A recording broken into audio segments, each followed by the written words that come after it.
Hello, in this video I'm gonna show you how to take out the dustbin on your Ultenic D5s. So in order to do this, you'll need to find the gap right here in the front of Ultenic.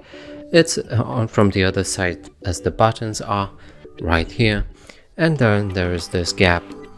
Put your finger inside it and then pull it down like this. From here, pull the entire dustbin to yourself, and now it's taken out. From here you can also put your finger here and remove the filter in order to clean it. And that's it for this video. Hope you like it. Please consider subscribing to our channel, leave a like and a comment below.